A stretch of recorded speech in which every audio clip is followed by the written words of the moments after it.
All the very best to you from my house to yours. God bless you.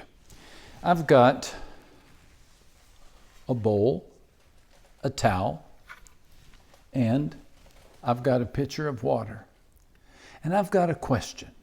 What was it like when Jesus chose on the night before his own crucifixion to wash the feet of his followers? When he took their grimy feet in his holy hands and washed away the dirt and washed away the mud.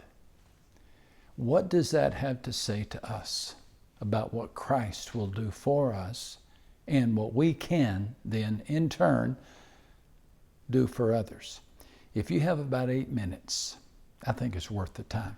If you don't have the time, please just post your prayer needs before you slip out. In John chapter 13, Jesus washes the disciples' feet. Now, it's not easy watching Jesus wash these feet.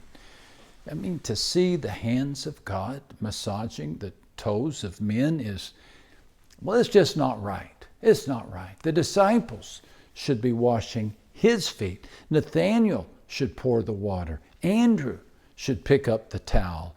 Peter should get down on his knees and place feet in the basin. But no one does. Rather than serve him, you know what they do? They argue. They argue over which one is the greatest. I wonder what disappointment their words must have brought to the heart of Christ. To overhear them saying, "Oh, I'm the number one apostle."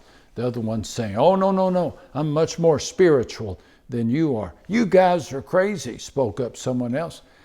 "I brought more people to hear Christ than anyone else, than both of you combined."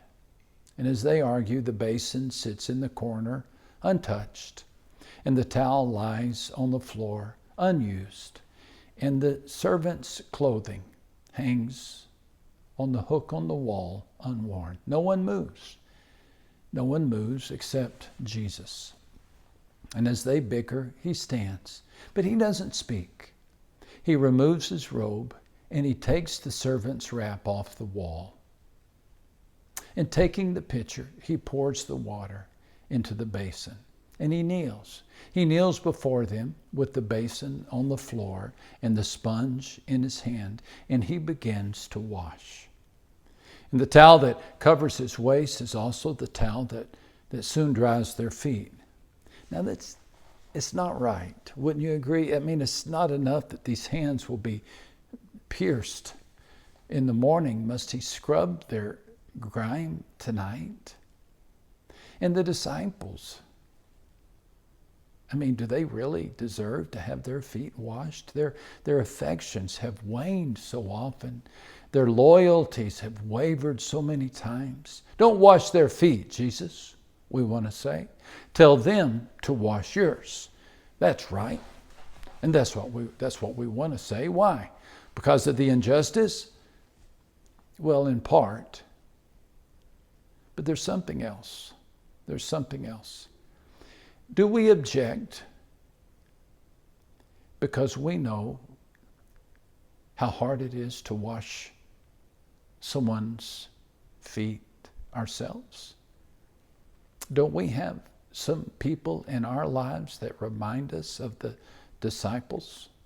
Double-tongued, promise breakers, fair weather friends, here one day, gone the next. What they said and what they did are two entirely different things.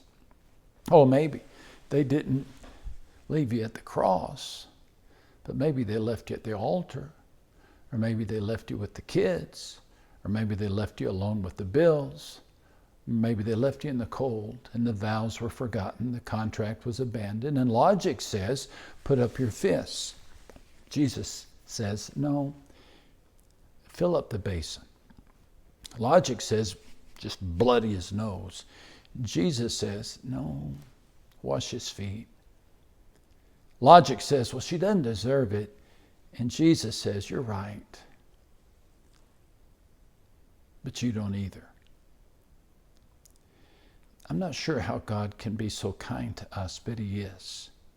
He kneels before us, before you and me, and he takes our feet in his hands and he washes them. Please understand that we are in this story, and that in washing the disciples' feet, Jesus is washing ours. Yes, you and I are in the upper room with Christ. We're at the table, and that's us being cleansed. In our case, not from dirt on our feet, but from sin in our soul. And the cleansing is not just a gesture, it's a necessity. Jesus soon says, after washing their feet, he says, if I don't wash your feet, you're not one of my people. That's in John 13 and verse 8.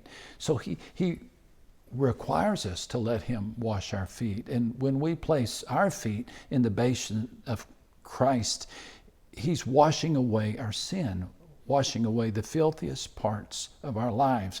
And that is a blessing for sure, but it's a requirement to be a part of the family of God, that we allow his grace to wash over us, not just once, but always, cleansing us. We stand beneath the waterfall of his mercy. And actually, everywhere we go, we leave wet footprints because we are cleansed by the cleansing flow of his grace. Now, it's really hard to wash the feet of those who have hurt us. But I would suggest to you that it's really impossible to do so if we don't let Christ wash us first. The secret of forgiving others is letting Christ forgive you first. The secret of forgiving others is letting Christ forgive you first. So, let him wash your feet. Just let him. And by letting him wash your feet, you open the door to the possibility of being able to wash the feet of someone else. Forgiveness is not easy. I certainly don't mean to minimize it or make it sound like it is. It, for many people, is the most challenging step of discipleship. But it's possible. It's possible. Besides, look at your feet. Look what Christ has done for you. Couldn't you at least attempt to offer the same to someone else?